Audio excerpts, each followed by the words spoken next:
তোমরা অনেক সময় বলো দিদি একটু রান্নার রেসিপিগুলো শেয়ার করো। তো দেখো আজকে আমি চিলি চিকেন আর ফ্রাইড রাইস রান্না করব, আর তার সাথে কি কি তেল আমি ইউজ করি এগুলোই তোমাদের সাথে শেয়ার করছি। আমি মোটামুটি সব কিছুই কোল্ড প্রেস তেলই ইউজ করি। সাদা বাদাম তেল, সর্ষের তেল। এই ঘিটা হচ্ছে কান্ট্রি ডিলাইটের, এটার দাম কিন্তু অনেক কম। 800-850 টাকা আমি 1 কেজি পেয়ে গেছি, এটা এবারে নিয়ে এসেছি। আর ওই ঘিটা যেটা দেখালাম ওটা গাওয়া ঘি, কলকাতা থেকে এসছে। আর এখানে আমি বসিয়ে দিয়েছি ফ্রাইড রাইসের জন্য ভাতটা, আর ওর মধ্যে একটু ঘি দিয়ে দিলাম জলের মধ্যে, আর একটু নুন অ্যাড করব। নুনটাও কিন্তু আমি পিঙ্ক সল্ট আর সাদা যে নুনটা একসাথে আমি ইউজ করি, নইলে আয়োডিনের ঘাটতি ঘটে। তো এর জন্য আমি 2 রকম সল্ট মিশিয়ে রান্না করি।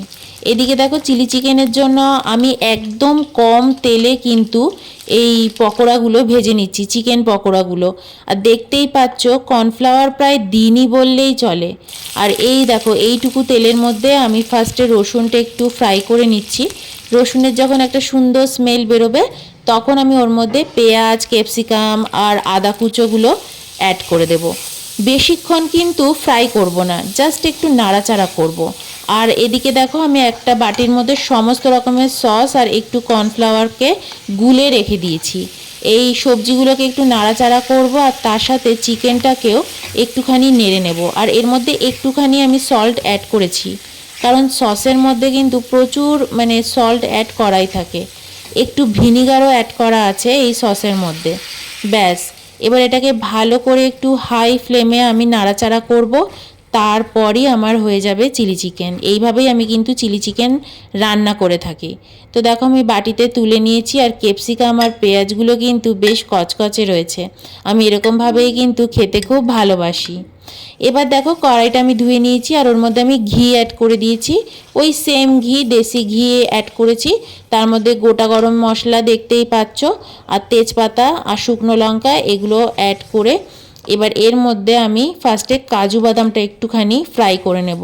কাজু বাদামটা যখন একটু ফ্রাই হয়ে আসবে তার মধ্যে আমি সমস্ত দেখো সবজি কেটে রেখে দিয়েছি, এই সবজিগুলো আমি এক এক করে ফ্রাইড রাইসের জন্য অ্যাড করব। এর মধ্যে আমি কিশমিশটাও নামিয়ে রাখলাম। কিশমিশটা একটুখানি আমি জলে ভিজিয়ে রাখবো, কারণ ওর মধ্যে অনেক সময় নোংরা থাকে, ওটা একটু সোক করে নেব জলে। আর দেখো এই সবজিগুলো কিন্তু আমি বেশি ফ্রাই করব না, জাস্ট অল্প একটু ফ্রাই করব, আর নুন দিয়ে ফ্রাই করব। কারণ ভাতের মধ্যে এরপর কিন্তু আমি আর নুন দেব না, ভাতের মধ্যে অলরেডি নুন দেওয়াই আছে। আর দেখো কিশমিশটা অ্যাড করে দিয়েছি, নুন অ্যাড করে দিয়েছি, আর একদম লাস্টে আমি শুধু মিষ্টিটা অ্যাড করব। ভাতটা দিয়ে দিলাম, এবার ভালো করে ভাতটা আমি সবজির সাথে ফ্রাই করব। লাস্টে আরেকটু আমি ঘি অ্যাড করেছি, আর এর মধ্যে একটু মিষ্টি অ্যাড করেছি। ব্যাস, তো দেখো আমার ঝরঝরে ফ্রাইড রাইস কিন্তু একদম রেডি।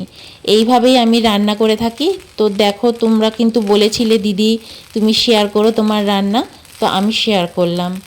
তো দেখো ফ্রাইড রাইস একদম রেডি হয়ে গেছে, এবার আমি প্লেটিং করে নেব। তো চলো, বাই।